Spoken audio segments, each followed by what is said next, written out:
Sorbelli here.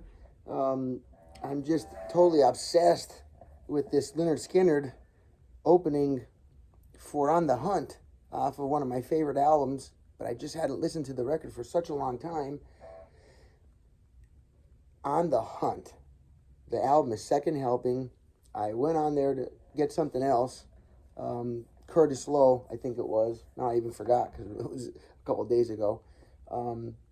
But in any rate, this used to be one of my favorite albums. You know, Lynyrd Skynyrd, On the Hunt. That's okay. Most of the songs on the Nuthin Fancy album, right? There was two that I loved big time. Second Helping. Oh wait, Second Helping. That's where I got the Curtis Lowe from. I think. I'm sorry, but this Nuthin Fancy album. This has this On the Hunt song, which, when I heard it, I almost died when I was a kid. I loved it so much. It just blew me right off my chair. This guitar riff. And I know these guys are playing Les Pauls and Gibson SGs, and I'm like, was a giant fan of them at the time. I only had imitation guitars. They were good. My parents did me okay, But the goal would be for an aspiring musician is if they keep going and going and going for 10 years, 15, 20, that you end up with the best instruments that you can afford. Akin to any art, the artist ends up with the best brushes and the best quality paints and whatnot, usually, right, if it's success involved. Now, with the passing of Gary Rosington, God rest in your peace, he was close to everybody in the guitar community that liked rock or southern rock or country or classic rock. Lynyrd Skynyrd crossed a bunch of boundaries with music, and people that aren't musicians may not realize they had three fantastic guitar players in the band, plus a bass player. Now, just to clear this air about this, there is some people that might imagine if you have three guitarists in a band that it would make each guitarist's job easier. Now, that might be true going from one guitar player to two guitar players. One could be doing rhythm, one could be doing melody, or there's enough room or space sonically to spread out what each guitarist is doing without stepping on each other, or gargling is what I call the music when I hear it start to gargle. Things are crossing over that weren't intended, right? This guy's on this chord inversion, this one's on that one. Together, it's not ringing a bell. And at any rate, when you have three guitar players, it adds difficulty. Okay, playing with three guitarists is much harder than playing with one yourself, because each one must be so aware of their place within that musical setting and musical environment at all times. Now, being that the guitar is not only a rhythm instrument, but it's also a melody instrument, that produces single notes. We have guitar solos, right? Now, another melody instrument is the human voice.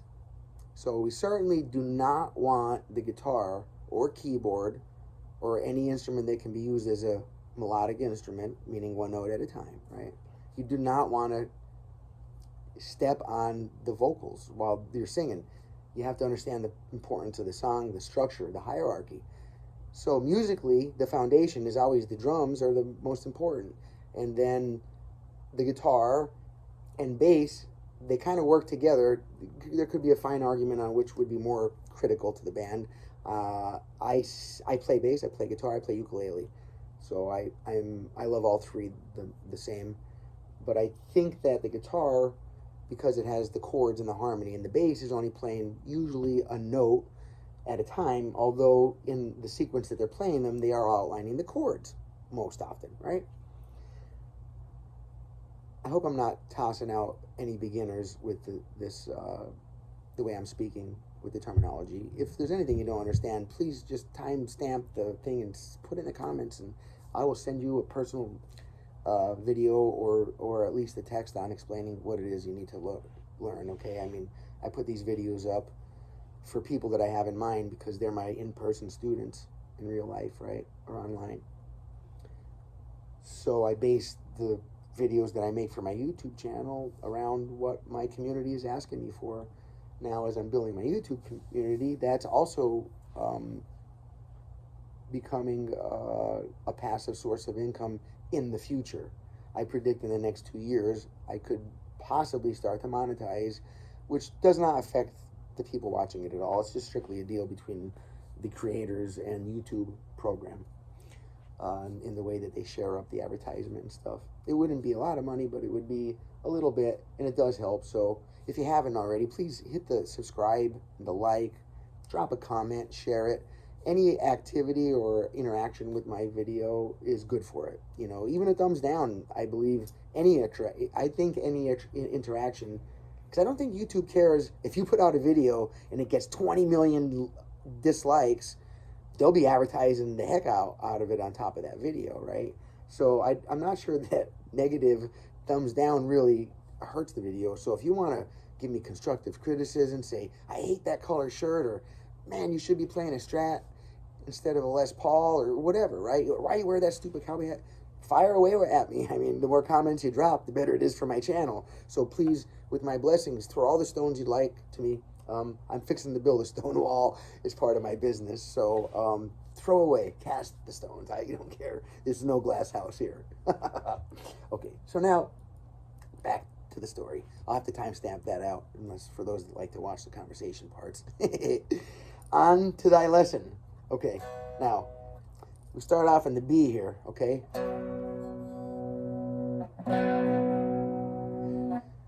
Before I forget though, just for those that skipped over, I'd have to say, playing in a band that has 3 guitars in it can quite possibly be way more difficult than it would be playing in a band by yourself. Because every player would have to be very aware of their specific place within that musical scenario. Most likely, almost having to be pre-planned in a certain way. Improvising under that scenario is incredibly difficult unless you at least have a circle going around on stage, which happens like, you know, this guy takes a solo, then that guy, and you either go clockwise or counterclockwise, whatever people decided on, beforehand, right? Just to make it up as you go. With several guitar players on stage, usually sounds like a car wreck, you know, it's just too much, they're stepping on each other. That's why there's not tons of bands with 3 guitarists, because most people cannot do it. Lynyrd Skynyrd were exceptional, and a matter of fact, an anomaly to me. I mean, they're one of a kind. They broke the mold. Not only did they exist in a 3 guitar band, seriously good popular band, before they had their terrible plane crash and the members died, you know, and the guitar player and the staff and everybody, oh God, it's terrible. I think if the girls died and the backup singers, and you'll have to just, you know, Google that or go on YouTube and just type it in, and you'll find all the information about it. So to come back out of that scenario, and then the rest of the band was actually in the plane crash, so the psychology, I mean, the trauma, the PSTD, everything, and to come back and then get other musicians that can hold that level of playing, that's just unbelievable. If anything, this is a tip into the hat to Lynyrd Skynyrd. I just have to say this to y'all, because it wouldn't be right for me to be making a video saying, God rest in peace, Gary Rosington. And to that, the last surviving original member of Lynyrd Skynyrd, he wrote, everybody knows the riffs, whether you think you know them or not. I hear these riffs sampled in rap music, pop music, Kid Rock. I mean, everybody, you know, Sweet Home Alabama. So you got like this, Gary Rosington, right? You have the slide for Freebird, right? And then you've got like I think he played slide on most of the Skynyrd's. I'm not getting into that now. That's a different video on why we all love Gary Rossington so much. That one's coming up next. Or maybe not next, but soon. I have to give him way, way more credit than I've been giving in my teaching videos. I need to do a video on why I'm making so many videos for him, because I don't think people realize the name Lynyrd Skynyrd. You just think a big band. Oh, all these guys are, yes, they all were great. They're all such fantastic musicians. But what the last surviving original member, right? And he wrote some of the most famous, long-standing songs that we have available in Americana music. So, you know, again, hats off to you. God bless you, Gary, and your family, and everything you're going through right now. All right, back to the lesson. I'm sorry, I get emotional with that. Now, here we go. We got the B, and this song, there's no slide in, no prerequisite notes. It just bont, and that first thing is a B major chord. So, although for the other chords, I kind of hear a lot of power chord stuff going on, but, or at least you can get away using power chords if you're not sure what's major or minor. This lesson is, I don't want to say a beginner, because this riff is definitely not for beginners. This is at least an intermediate level lesson. The intro part may teeter on, you know, beginning intermediate, right?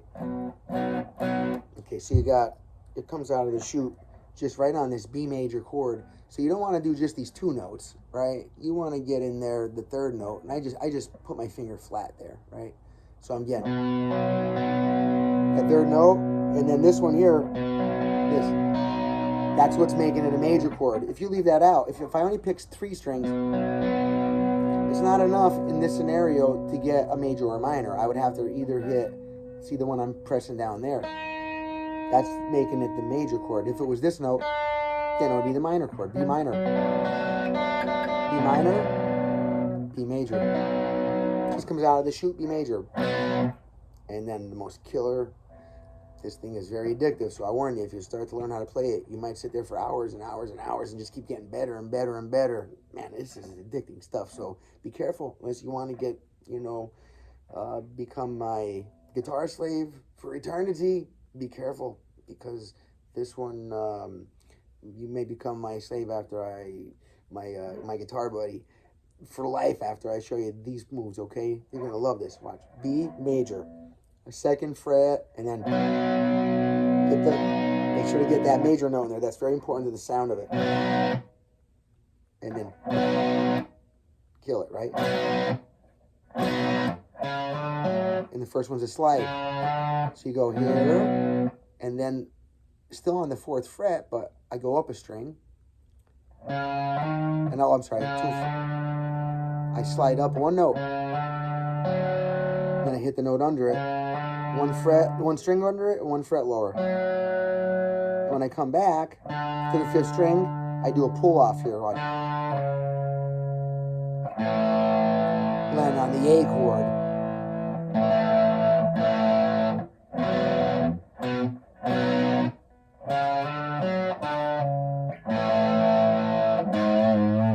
And after the A chord, you skip the A string and you come up to the E string on the 4th fret. And he's bending it up to the, you're hearing it go to the A.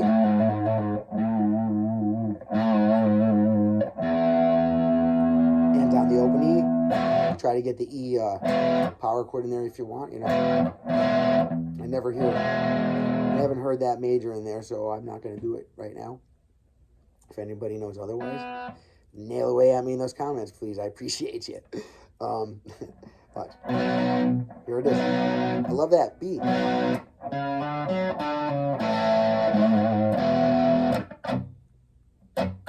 Y'all know how to do that. That's when you take the pressure off the chord. I often lay my middle finger. I've over the years, I've been playing my whole life, right? So over the years, I developed a lot of these little things that I actually haven't even noticed I was doing until I started making videos and watching back, you know, for trying to edit out when I'm picking my nose or whatever. Oh, I don't do that anymore. I leave everything in there, whatever. I don't have the time to edit them, and I need to make them for everybody. So I'm sorry if once in a while I make a little mistake or something. I don't waste time editing videos. I spend time lighting torches for people, inspiring, coaching people, and teaching. I'm not a video editor, so please bear with me. If you can't stand that kind of stuff, then I'm sorry. And if you unsubscribe, I won't take it personal, okay? But people that might not mind that, thank you very much. I appreciate it. Like I said, I don't want to be a videographer. If the channel gets big enough, it deserves hiring somebody. However, when I thought of it, they'd have to know in my head what I want to show you in the video. I don't think it's ever possible for me to have a video editor for what I'm trying to do. This is too personal. It's seriously a one-on-one guitar lesson, but I'm talking to myself at the moment. Sometimes when I'm making the videos, my students are sitting right here. That actually makes it a lot easier because I have someone to talk to. I'm talking to myself. Well, here I go. See, I ramble on, right? Sorry. Okay, so we got the B. Come up to the 5th string with my 3rd finger, and I slide 1 fret. And then I hit the 4th string, a fret down, so that's the 4th string, 4th fret. Then go back to the 5th string, and it's a pull off, 5 to 4. And then just the open A chord. So.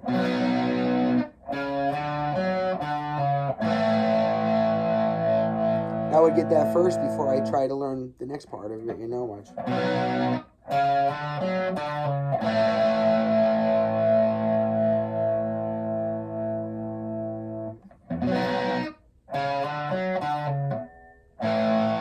Then after you get past that, like I said, the 4th fret of the 6th string here, and you gotta shake it a little bit because you want to be hearing the sound of that A note in there. That's pretty important.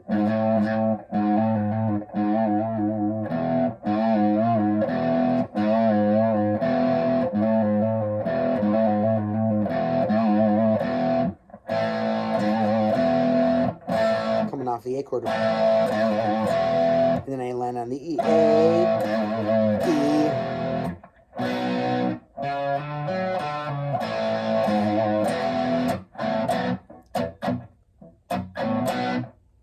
See, if you want to make it sound like it melts you, like what happened to me when I heard these guys, right? Like I said, this blew me off my chair. Don't know what it was. Different things hit different people in different ways. And it has to do with frequencies. The science of vibration and magnetism. Anyway, frequencies, right? Everything is a sound. Everything. Now, B, slide, pull off, A, vibrato, E, B, slide, pull off, A. This time he just stays on the A. It's like in every other thing, right? Like most songs, it's almost like a way to write a poem. You know, there's A, B, B, A, B, A, B, whatever. If you didn't take poetry, you might not know what I'm talking about. But there's different ways to write poems. There's different ways that people write songs. And there's no rules with art, right? Yeah, but there are things that we do. We follow certain formats and then just stray away from that format when it suits our art and then head back to it again for the foundations and for the if you changed the songwriting of a country song, if you change the style too much, you don't have a country song anymore. And so then you're not writing a country song. If you're trying to write a rap song and you don't sound at all like rap, you come out sounding like Metallica, I guess you suck at rap then, but you're awesome at, you see what I mean? So it's got to fit, right? All right.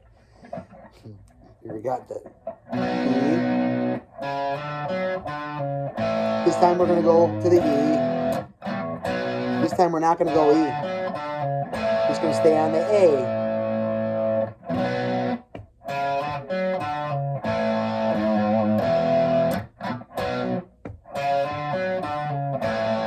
You hear one of the other guitar players.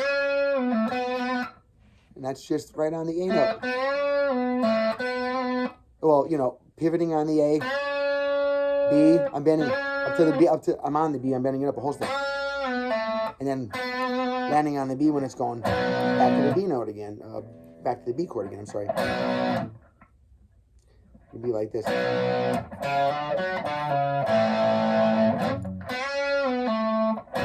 You can try to mix both guitars together. I mean, I'm most often in a 1 or 2 guitar setting band, so for the times when I'm playing these songs myself, I very much like to learn all of the guitar parts, and then I try to use what part of the song would I be humming in my head during that, and then that's the part, because I can't play 3 guitar parts at once.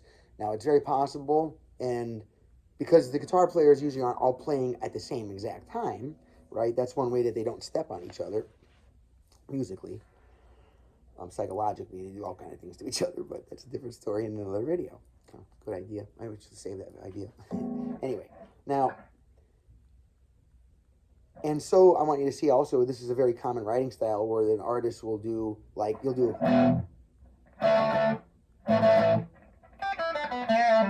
see, there's like the ending for the first way, and then it starts the same way again.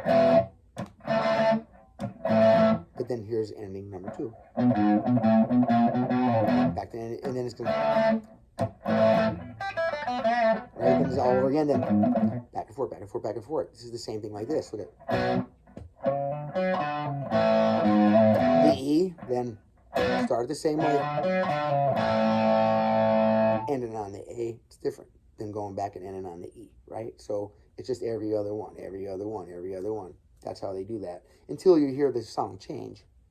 Then there's another pattern and another chord progression, and I'm going to show you that one in the next video. So if you hit that notification bell, if you haven't yet, then that somehow lets you know that, oh, hey, Wayne put that video up, and then you can watch it without having to wait or see it just come up on your screen or something. If you're following the path, you know, if you're part of my journey musically with this, if you're not, I beg you to consider, don't just watch this one video maybe and make them take my word for it that way. You know, go to my channel and look at the kind of material I put out. I try to have it pretty well organized in different playlists, countries in one thing, rock and roll, classic rock, you know, like that, and then theory, bass, ukulele. I keep it separate so people can find what they're looking for easier. I have quite a bit of content posted so far. All right, so I just want to be really clear again. I'm going to try to get a different angle here so you can really see, for those that maybe not be at the intermediate level. I would say anybody can try this. You know, I just am saying up front, this wasn't really intended for easy or beginner lessons like most of mine that I put out. That's what I get most requests for, so watch.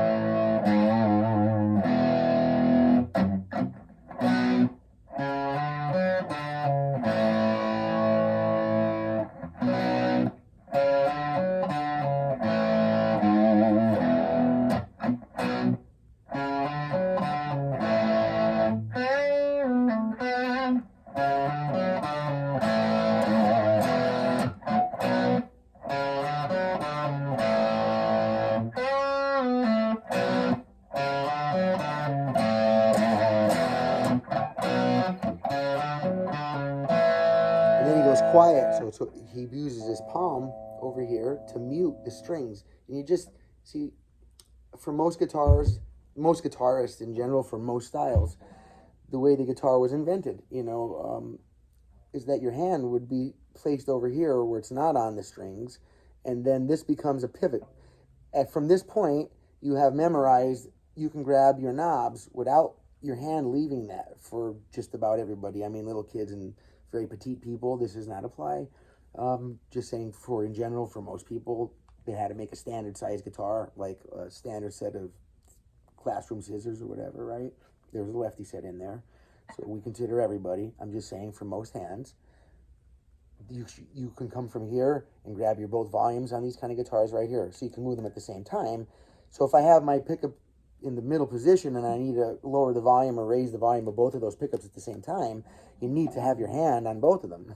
Otherwise, you can turn one down and you're only turning the one pickup down, not the other one, so you barely lose any volume. It changes your tone, but you really don't lose all that much volume.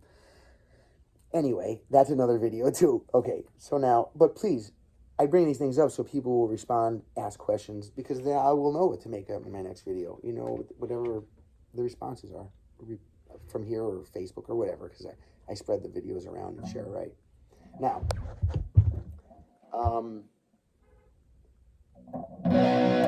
oh, I forgot to mention, very important part. I did this song in standard tuning. The original album, the original recording might be in E flat. Okay, many bands of that era tuned their guitars instead of E, A, D, G, B, E. It would be E flat, A flat, D flat, G flat, B flat, E flat. Everything's tuned down a half step or 1 fret. Another way to say it, just so you know, because some tuners only show sharps, and for those that don't have a real strong note memory of all the notes of the neck yet, I'll just let you know what these will be on your tuner if it's not showing flats. It'll be D sharp instead of E, G sharp instead of A, C sharp instead of D, F sharp instead of G, A sharp instead of B, and then D sharp again instead of E. And that gives you what we call is slack tuning, because it loosens the strings by taking the tension off it. You have to loosen the strings to get an E flat tuning.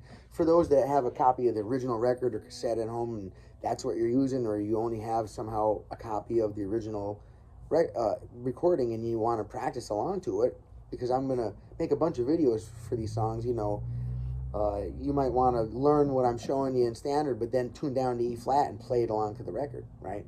I'll tell you what I'll do though. I made this in standard because I found a copy on the internet where they'd already moved it up to a standard pitched song. Either that or it always has been standard pitched and I'm just confusing you with another song, which is possible. But anyway, my intent was to make it easier by leaving it in standard tuning for you. I will put a link to this. Oh, it's actually on the Lynyrd Skynyrd. I think it's their official site. I'll find out in a second before I post the video. You know, I'll put that in there. I put timestamps in the videos when I get a chance. It's like a table of contents that we can put in now.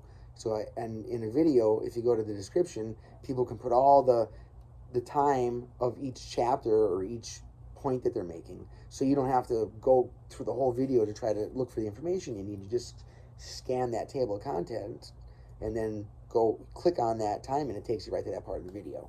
Which is why I'm not so afraid to mix topics now on my videos as I was earlier. I wouldn't want people to have to sit through a conversation about something that was looking just to take just a little piece of information about something, or might be working on something that I've been showing them, right? All right. One of my favorite songs, Lynyrd Skynyrd, On the Hunt.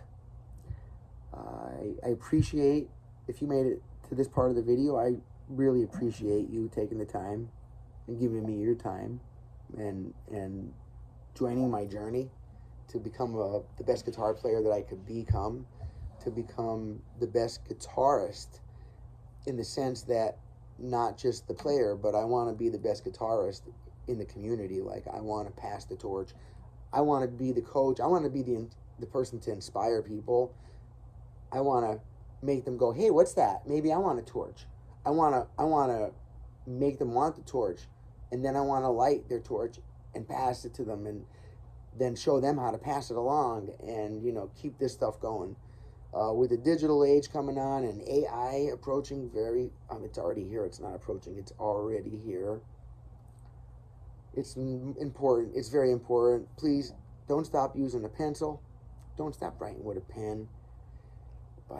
Oh God, you have to know what time of the day it is by looking at the sun. Even, I know a lot of people my age even don't know that, but my dad told me when I was a kid, it would probably behoove you to just recognize, just every day, just recognize the time and where the sun is and where the moon is, and that is some of the best advice he had ever given me.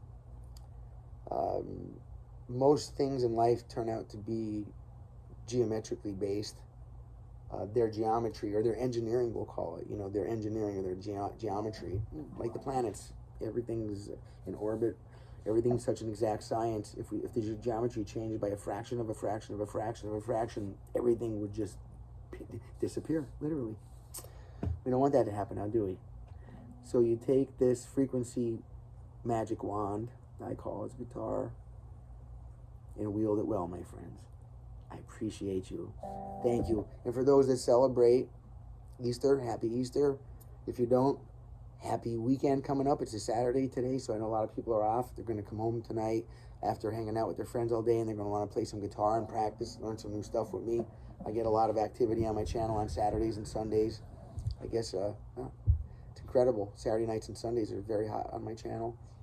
I think a lot of people, they look to it for like their weekly lesson or whatever, you know, they kind of follow along at what I'm doing, because I make several different videos a week, each one usually at a different level. The style of music might change, but my whole intention is to teach you how to play the guitar, to inspire you want to play the guitar or another instrument at least, or sing for sure. The number one instrument, the one that we're born with, right? We didn't have to invent that one. All right. God bless Gary Rosington. God bless everybody. I send blessings to everybody. Have an absolutely wonderful day and weekend and every day. May every day be absolutely wonderful for you. And please pass that to somebody else. You never know when somebody needs to hear that. Seriously. It's so easy to say. I love everybody. Thank you so much. I mean it. Honestly. Thank you so much. Bye-bye.